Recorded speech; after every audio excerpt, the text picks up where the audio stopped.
Hello and welcome back to another chapter of The Wind in the Willows by Kenneth Grahame from me, Barbara Busybee, or Babz for short, at the Storybarn at Coldstones Park at the Reader. Thank you so much for coming to join me again for another chapter. If you haven't checked out the previous chapters yet, you can go back and listen to chapter 1, 2 and 3, because today we are going on to chapter 4. I was reading somewhere that Kenneth Grahame wrote this book almost like a love letter to the countryside, and I think I really, after reading the first few chapters, see this in it. I think the descriptive language is just so beautiful, and I think the time that we take to just kind of set the world that we're in and set the scene is really quite calming. I know that people come to this as a really comforting, relaxing read, and I really see that just in the detail and the time that we spend easing into things. And we could take pages where we talk about there's like no action, or there might be no adventure happening, but just talking about the river or the riverbank or the trees or just the place, the countryside in which they live, I just think is really beautiful and it's really calming. So I'm really enjoying taking some time out to read this. In our last chapter, it didn't feel very calming at all actually. It was quite a different change of pace and change of tone as Mole headed into the wild wood on his own. I think it was really different to what we've read so far, and it kind of was interesting to think that that kind of quaint, perfect little place that they've made like doesn't spread out everywhere, and they've stepped outside of it. And Mole, we saw quite a different side of Mole, like taking it on himself, trying to be brave, but it was only when Ratty came after him, because they're such good friends, that Mole then felt braver. So I think seeing that, having those friends by you and having those people to look out for you is actually what makes you stronger. So I think that was lovely. And we ended, luckily, it was snowing, and it looked like Mole and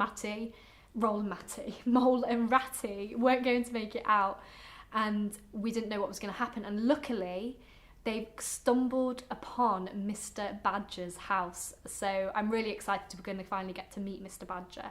So here we go for chapter 4 of Wind in the Willows.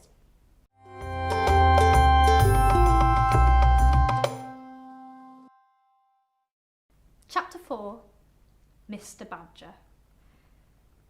They waited patiently for what seemed a very long time, stamping in the snow to keep their feet warm. At last, they heard the sound of a slow shuffling footsteps approaching the door from the inside.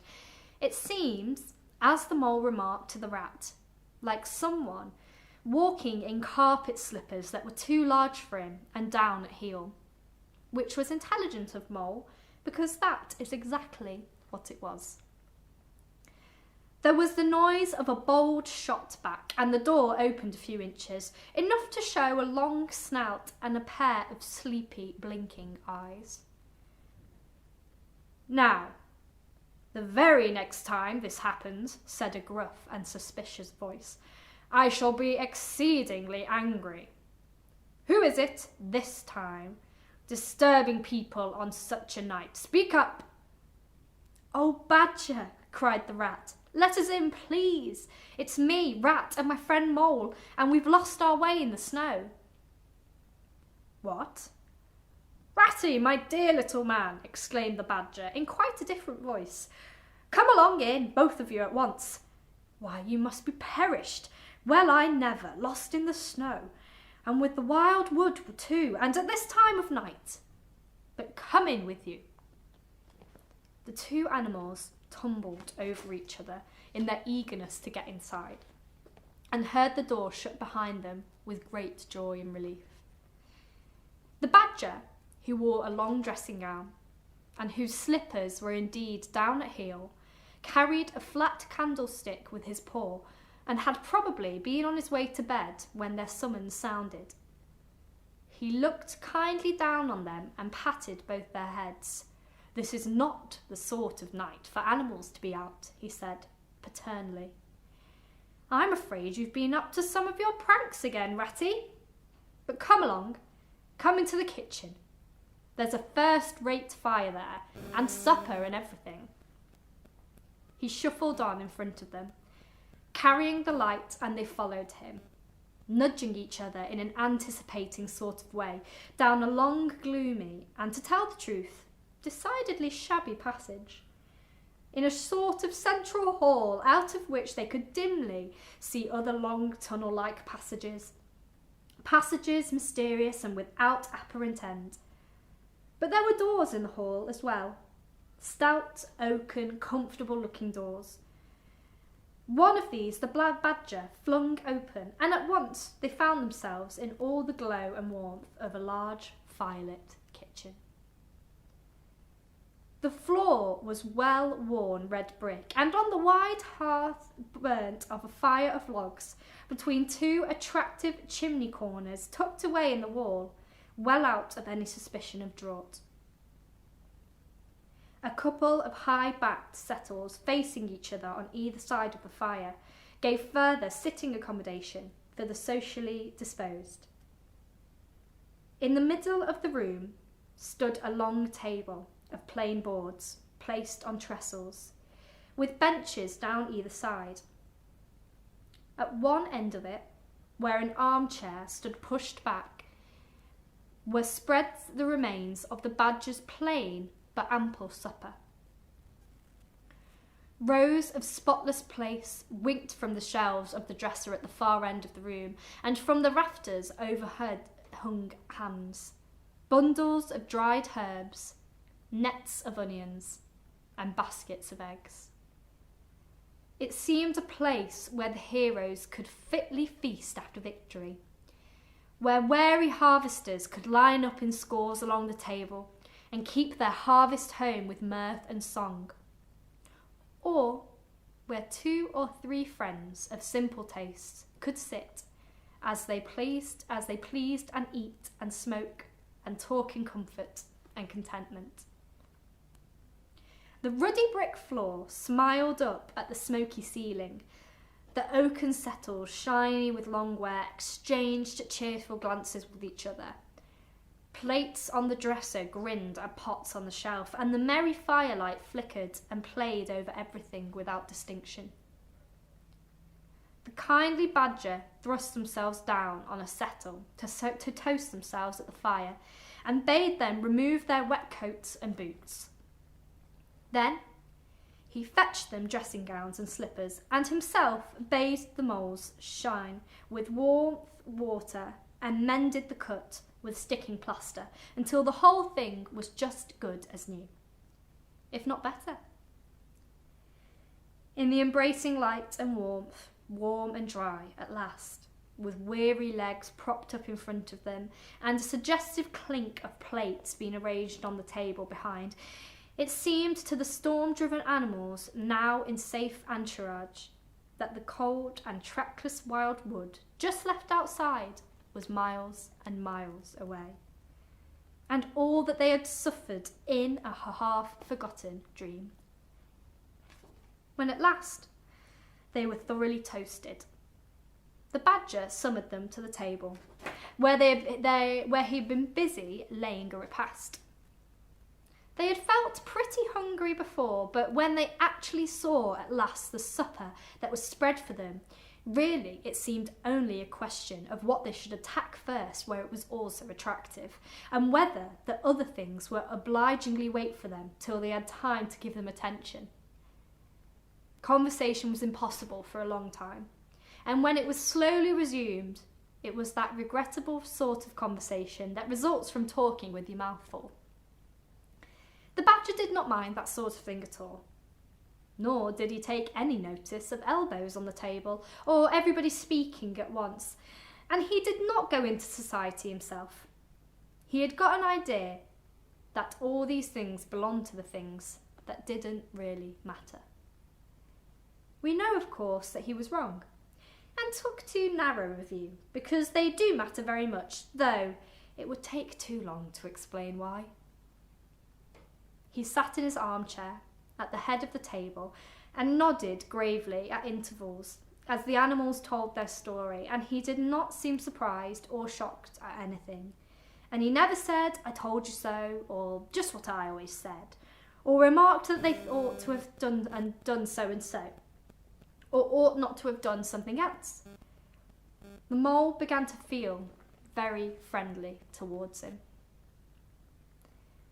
When supper was really finished at last, and each animal felt that his skin was now as tight as was decently safe, and that by this time he didn't care a hang for anybody or anything, they gathered round the glowing embers of the great wood fire and thought how jolly it was to be sitting up so late and so independent and so full.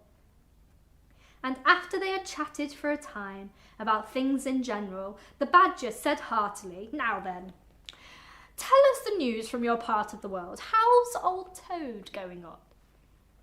"Oh, from bad to worse," said the rat gravely, while the mole, cocked up on a settle and basking in the firelight, his heels higher than his head, tried to look properly mournful. "Another smash-up only last week, and a bad one. You'll see, he will insist on driving himself, and he's hopelessly incapable. If he'd only employ a decent, steady, well-trained animal, pay him good wages, and leave everything to him, he'd get on all right. But no, he's convinced he's a heaven-born driver, and nobody can teach him anything, and all the rest that follows." "How many has he had?" inquired the badger gloomily. "Smashes or machines?" asked the rat. "Oh, well, after all, it's the same thing with Toad. This is the 7th. As for the others, you know that coach house of his? Well, it's piled up. Literally piled up to the roof with fragments of motor cars. None of them bigger than your hat. That accounts for the other 6, so as far as they can be accounted for." "He's been in hospital 3 times, put in the mole. "And as for the fines he's had to pay, it is simply awful to think of." "Yes, and that's part of the trouble," continued the rat. "Toad's rich, we all know it, but he's not a millionaire. And he's a hopelessly bad driver, and quite regardless of law and order, killed or ruined. It's got to be one of the 2 things, sooner or later, Badger. We're his friends. Oughtn't we to do something?" The badger went through a bit of hard thinking. "Now, look here," he said at last, rather severely. "Of course you know I can't do anything now." His 2 friends assented, quite understanding his point. No animal, according to the rules of animal etiquette, is ever expected to do anything strenuous or heroic or even moderately active during the off-season of winter. All are sleepy, some are actually asleep. All are weather-bound, more or less, and all are resting from arduous days and nights, during which every muscle in them has been severely tested, and every energy kept at full stretch. "Very well then," continued the badger, "but when once the year has really turned, and the nights are shorter, and halfway through them one rouses and feels fidgety, and wanting to be up and doing by sunrise, if not before, you know." Both animals nodded gravely. They knew. "Well then," went on the badger, "we, that is you and me, and our friend the mole here, will take Toad seriously in hand. We'll stand no nonsense whatsoever. We'll bring him back to reason, by force if need be. We'll make him be a sensible Toad." "Well, you're asleep, rat." "Not me," said the rat, waking up with a jerk. "He's been asleep 2 or 3 times since supper," said the mole, laughing. He himself was feeling quite wakeful and even lively, though he didn't know why. The reason was, of course, that he, being naturally in an underground animal by birth and breeding, the situation of Badger's house exactly suited him and made him feel at home. While the rat, who slept every night in a bedroom, the windows of which opened on a breezy river, naturally felt the atmosphere still and oppressive. "Well, it's time we were all in bed," said the badger, getting up and fetching flat candlesticks. "Come along, you two. I'll show you to your quarters, and take your time tomorrow morning. Breakfast at any hour you please." He conducted the two animals to a long room that seemed half bedchamber and half loft. The badger's winter stores, which indeed were visible everywhere, took up half the room. Piles of apples, turnips and potatoes, baskets full of nuts and jars of honey, but the two little white beds on the remainder of the floor looked soft and inviting, and the linen on them, though coarse, was clean and smelt beautifully of lavender. And the mole and the water rat, shaking off their garments in some 30 seconds, tumbled in between the sheets in great joy and contentment. In accordance with the kindly badger's injunctions, the two tired animals came down to breakfast very late the next morning and found a bright fire burning in the kitchen and two young hedgehogs sitting on a bench at the table, eating oatmeal porridge out of wooden bowls. The hedgehogs dropped their spoons, rose to their feet, and ducked their heads respectfully as the two entered. "There, sit down," said the rat pleasantly, "and go on with your porridge. Where have the youngsters come from? Lost your way in the snow, I suppose?" "Yes, please, sir," said the elder of the two hedgehogs respectfully. "Me and little Billy here, we were trying to find our way to school. Mother would have us go, was the weather ever so, and of course we lost ourselves, sir, and Billy, he got frightened and took and cried, being young and faint-hearted. At last we happened upon Mr. Badger's back door, and made so bold as to knock, sir, for Mr. Badger he's a kind-hearted gentleman, as everyone knows." "I understand," said the rat, cutting himself some rashers from a side of bacon, while the mole dropped some eggs into a saucepan. "And what's the weather like outside? You needn't, sir, me quite so much," he added. "Oh, terrible bad, sir, terrible deep the snow is," said the hedgehog. "No getting out for the likes of gentlemen today." "Where's Mr. Badger?" inquired the mole, as he warmed the coffee pot by the fire. "The master's gone into his study, sir," replied the hedgehog, "and he said as how he's going to be particular busy this morning, and on no account was he to be disturbed." The explanation, of course, was thoroughly understood by everyone present.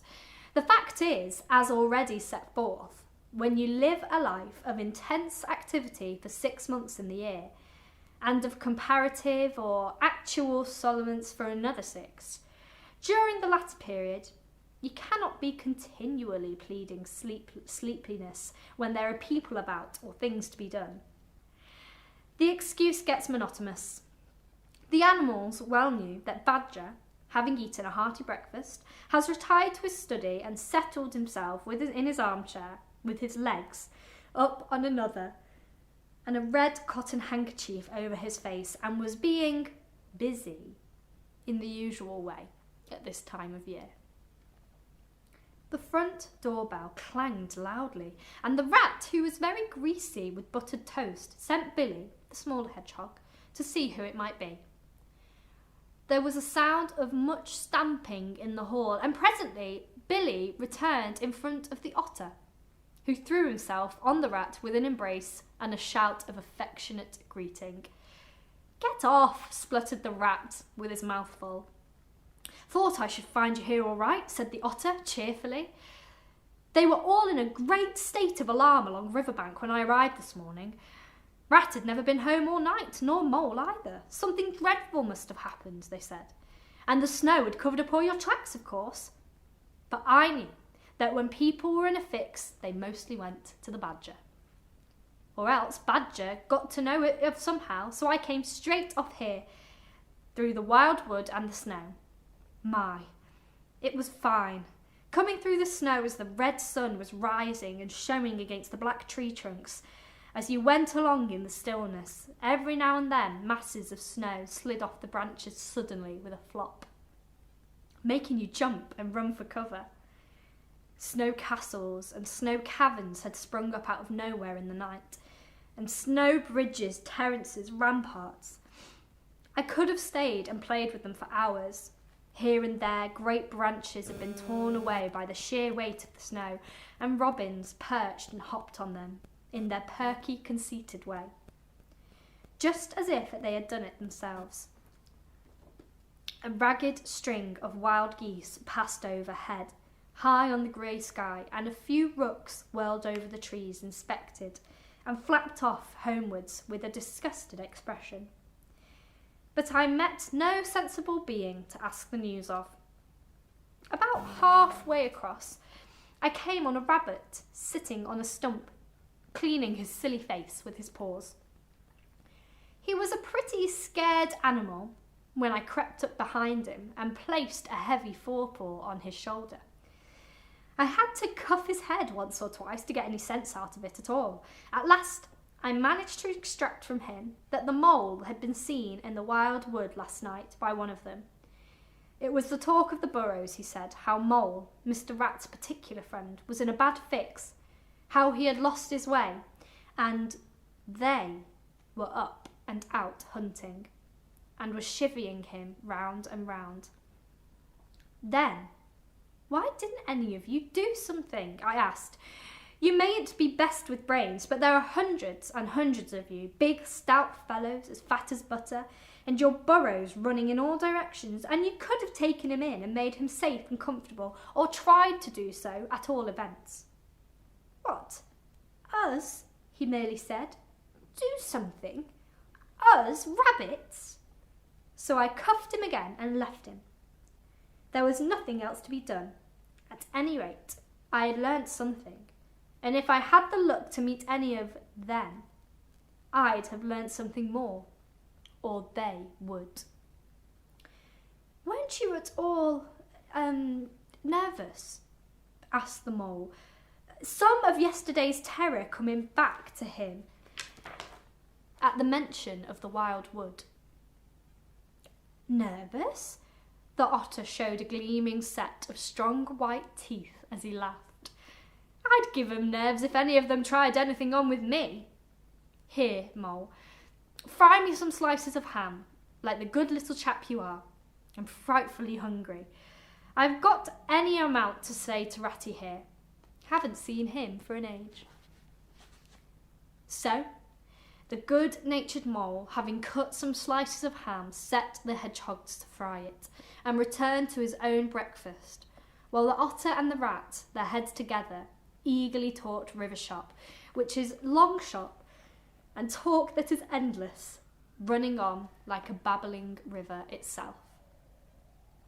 A plate of fried ham had just been cleared and set back for more when the badger entered, yawning and rubbing his eyes, and greeted them all in his quiet, simple way, with kind of inquiries for everyone. It must be getting on for luncheon time, he remarked to the otter. Better stop and have it with us. You must be hungry this cold morning. Rather, replied the otter, winking at the mole. The sight of these greedy young hedgehogs stuffing themselves with fried ham makes me feel positively famished. The hedgehogs, who were just beginning to feel hungry after their porridge, and after working so hard at their frying, looked up timidly at Mr. Badger, but were too shy to say anything. Here, you two youngsters be off home to your mother, said the badger kindly. I'll send someone with you to show you the way. You won't want any dinner today, I'll be bound. He gave them 6pence apiece and a pat on the head, and they went off with much respectful swinging of caps and touching of forelocks. Presently, they all sat down to luncheon together. The mole found himself placed next to Badger, and as the other two were still deep in river gossip from which nothing could divert them, he took the opportunity to tell them Badger how comfortable and at home it felt like to him. Oh, well, once well underground, he said, you'll know exactly where you are. Nothing can happen to you, and nothing can get at you. You're entirely your own master, and you don't have to consult anybody or mind what they say. Things go on all the same overhead, and you let them, and don't bother about them. When you want to, up you go, and there are things there waiting for you." The badger simply beamed on him. "That's exactly what I say," he replied. "There's no security or peace or tranquility except underground. And then, if your ideas get larger and you want to expand, why, a dig and a scrape and there you are. If you feel your house is a bit too big, you stop up a hole or two, and there you are again. No builders, no tradesmen, no remarks passed on by your fellows looking over your wall, and above all, no weather. Look at Rat. A couple of feet of flood water and he's got to move into hired lodgings, uncomfortable and conveniently situated and horribly expensive. Take Toad. I say nothing against Toad Hall, quite the best house in these parts as a house. But supposing a fire breaks out, where's Toad? Supposing tiles are blown off, or walls sink or crack, or windows get broken, where's Toad? Supposing the rooms are draughty. I hate a draught myself. Where's Toad? No. Up and out of doors is good enough to roam about and get one's living in, but underground to come back to at last, that's my idea of home. The mole assented heartily, and the badger, in consequence, got very friendly with him. When lunch is over, he said, I'll take you all around this little place of mine. I can see you'll appreciate it. You understand what domestic architecture ought to be, you do? After luncheon, accordingly, when the other two had settled themselves into the chimney corner and had started a heated argument on the subject of eels, the badger lighted a lantern and bade the mole to follow him.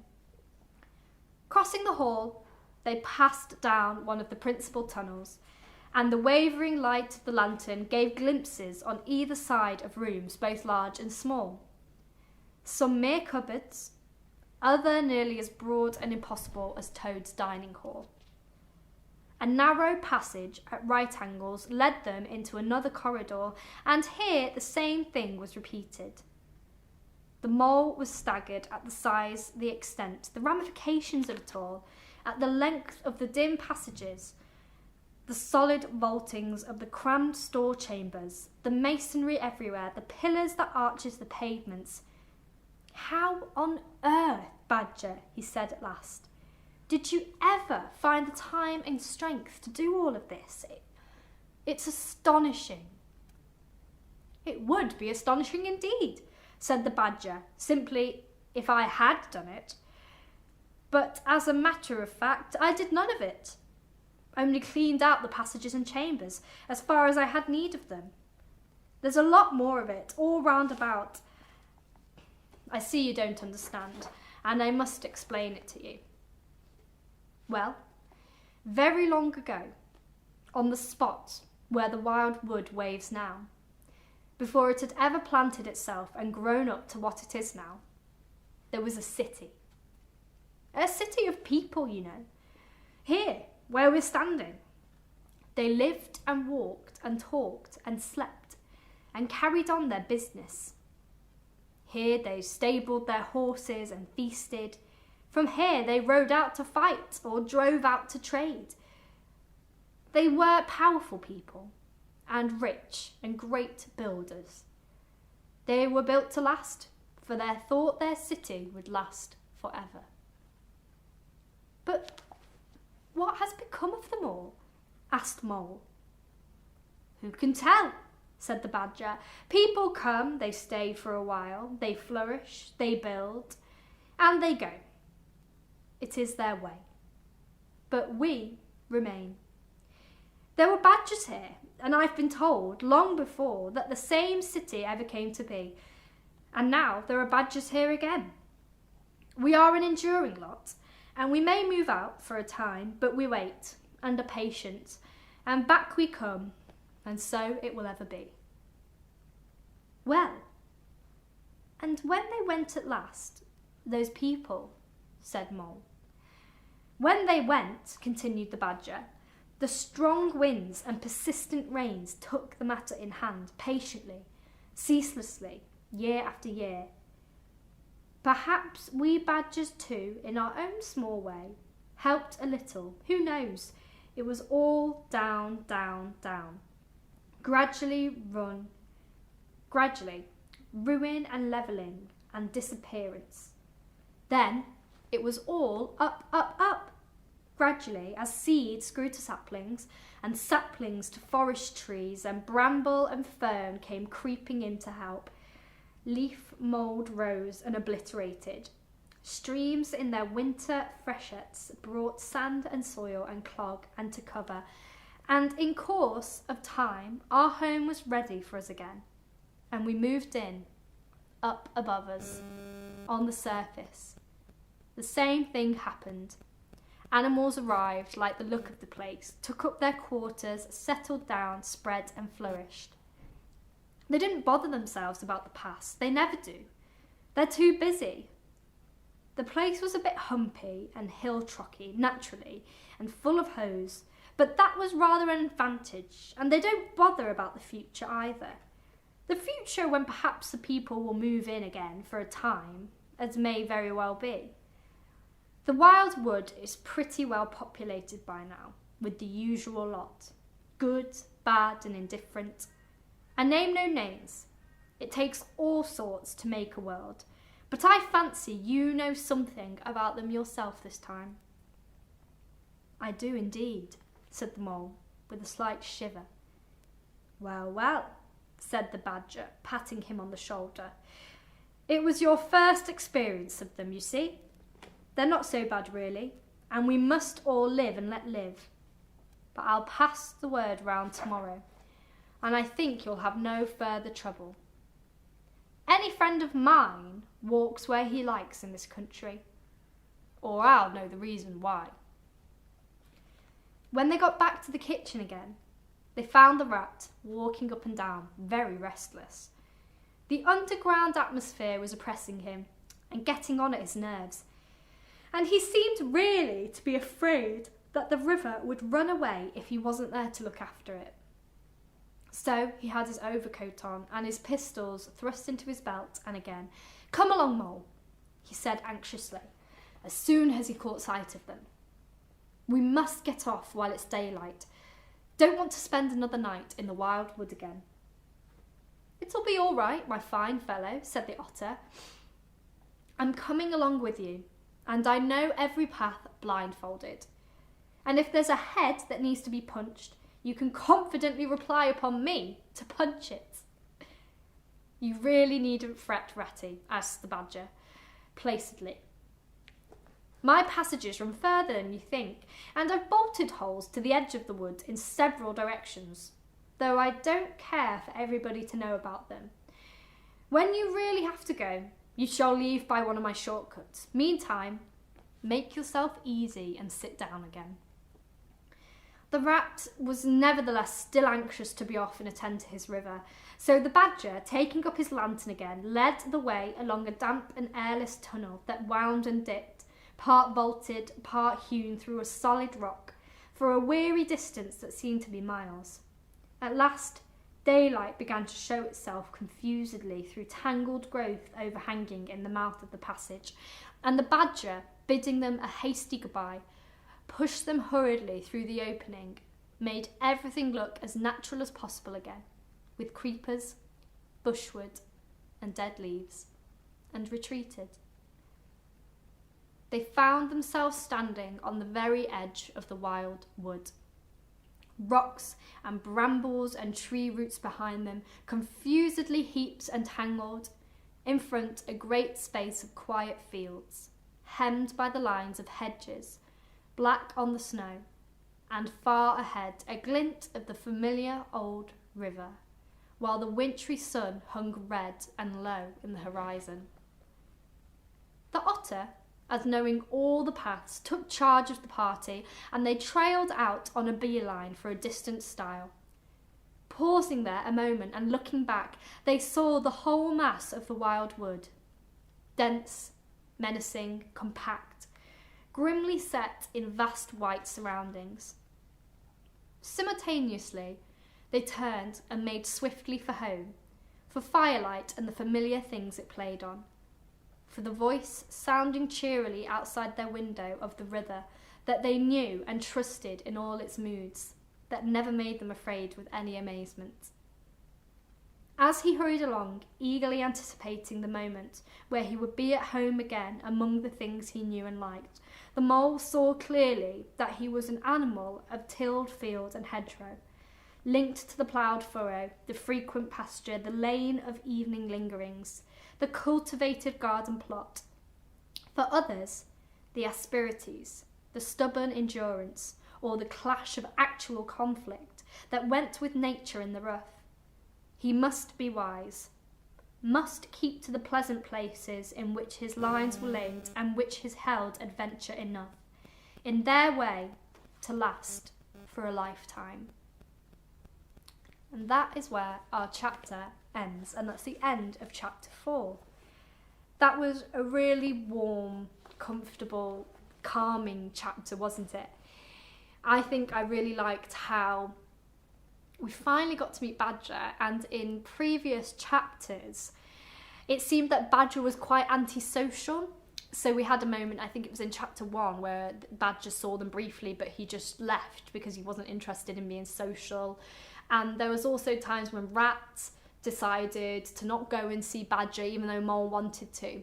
So I wasn't quite sure what to expect, and I think when Badger opened the door and he seemed quite angry and grumpy, I didn't know if this was the type of character we were going to come across, but really we discovered that Badger was actually a really warm, caring, good-hearted character, and it seemed that anybody, like the hedgehogs or the otter or Ratty or Mole, that got lost in the snow would always find themselves with Badger, and he would accommodate them and keep them warm and give them food. So I thought that was a really, really lovely chapter, and I'm glad to see what more comes of Badger.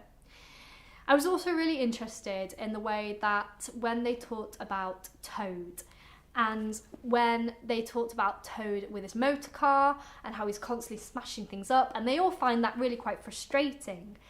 But instead of just being frustrated with Toad, there was a line somewhere in there where Ratty said, "So we're his friends, surely what do we do to help?" And I think that was really lovely, and I think that's a lot about the whole point of the book, seeing as it's all about friendship.